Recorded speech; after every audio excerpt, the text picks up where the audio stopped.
Welcome to another series of my lifelong relationship with God, the journey so far, since from teenage.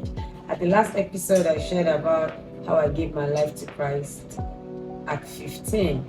Now, I would like to share what my first action points were.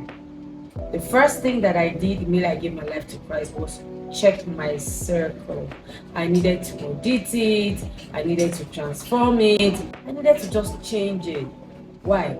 I needed a set of people who shared my newfound love, who shared my value of spirituality, people who loved God just like I did. Some of them had been born again before me.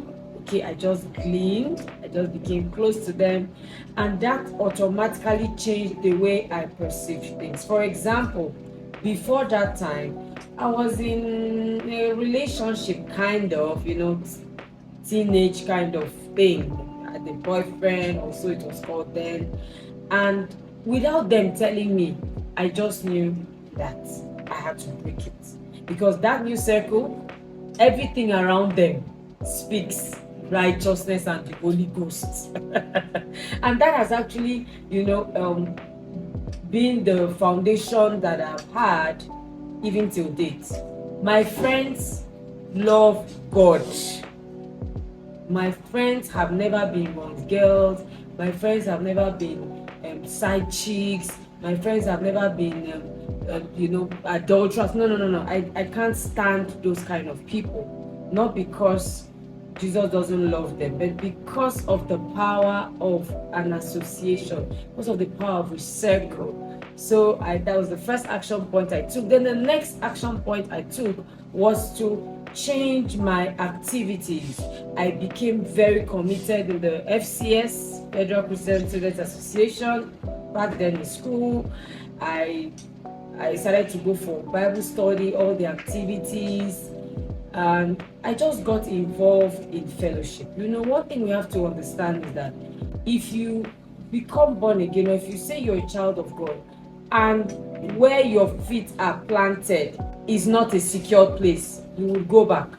When I say to people that I gave my life to Christ once and I never took it back, some people don't believe me. Well, I'm not lying. It's not because I am self-righteous. It's just because of the decisions that God helped me to take.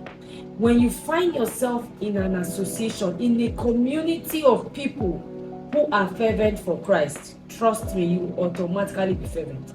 The fervency will come by default. Okay, so that is why till date, I have constantly created a community of young believers.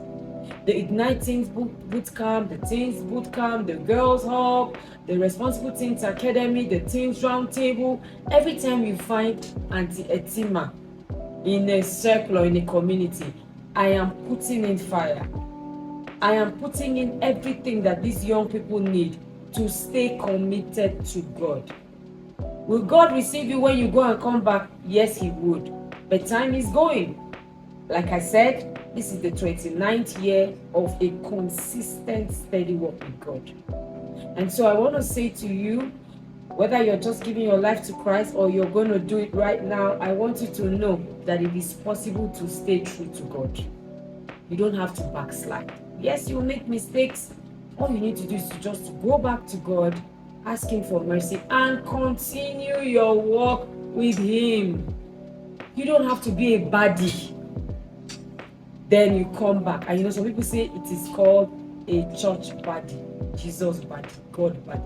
Those things are tricks, lies, and devices of the enemy to steal from you, to take away from you.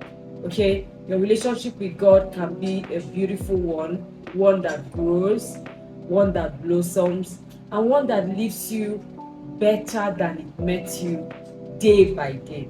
So, I'm encouraging you, if you're just giving your life to Christ, please find that community around you, a fellowship, an association, a group of friends. Get committed to a living church, Bible-believing church.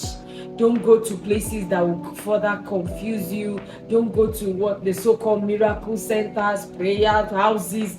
Those things could be traps from the devil. So you need to watch out, okay? If you have any challenges, you want to reach out to me, you want to reach out through the team, I'm here to support you. And of course, you want to also register for any of our programs. We have the Igniting Bootcamp coming in April in Port Harcourt every year, and then Lagos and Abuja coming in August every year. The Teens Easter Camp is a Bible camp. You can either come in live or you can always catch the replays. Very interesting. It has mentoring in it and has lots of interactive and other activities, interactive games and stuff like that. You just love it. That's our job, to make sure that teenagers serve God in their teenage, and they do it in a very pleasant, rewarding manner. Thank you so much for listening. See you at the next episode.